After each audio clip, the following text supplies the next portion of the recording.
बूढ़ा आदमी, युवा पत्नी और चोर पंचतंत्र की कहानी। किसी ग्राम में किसान दंपति रहा करते थे। किसान तो वृद्ध था, पर उसकी पत्नी युवती थी। अपने पति से संतुष्ट न रहने के कारण किसान की पत्नी सदा पर पुरुष की टोह में रहती थी।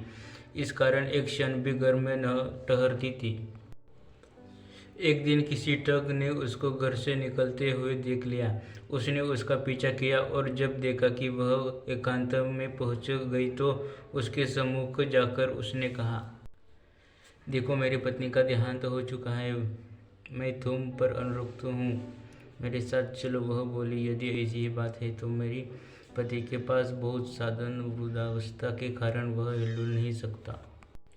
मैं उसको लेकर आती हूँ, जिससे कि हमारा भविष्य सुखमय बीते। ठीक है, जाओ। कल प्रातःकाल इसी समय इसी स्थान पर मिल जाना। इस प्रकार उस दिन वह किसान की स्त्री अपने घर लौट गई।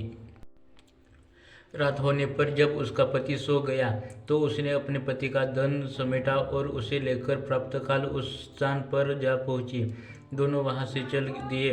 दोनों अपने ग्राम से बहुत दूर निकल आए थे कि तभी मार्ग में एक गहरी नदी आ गई। उस समय उस ठग के मन में विचार आया कि इस औरत को अपने साथ ले जाकर मैं क्या करूँगा, और फिर उसको खोजता हुआ कोई उसके पीछे आ गया तो वैसे भी संकट ही है। अतः किसी प्रकार इससे सारा धन हत्या कर अपना पिंड छुड़ाना चाहिए।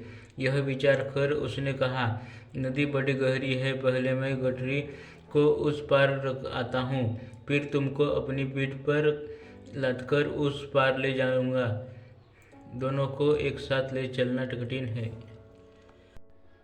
ठीक है, ऐसा ही करो। किसान की स्त्री ने अपनी गठरी उसे पकड़ाई तो ठग बोला, अपने पहने हुए गहने कपड़े भी दे दो, जिससे नदी में चलने की किसी प्रकार की कठिनाई नहीं होगी और कपड़े भीगेंगे भी नहीं। उसने वैसा ही किया। उन्हें लेकर ठग नदी के उस पार गया तो फिर लौटकर आया ही नहीं। वह औरत अपने कुकृत्यों के कारण की नहीं रही।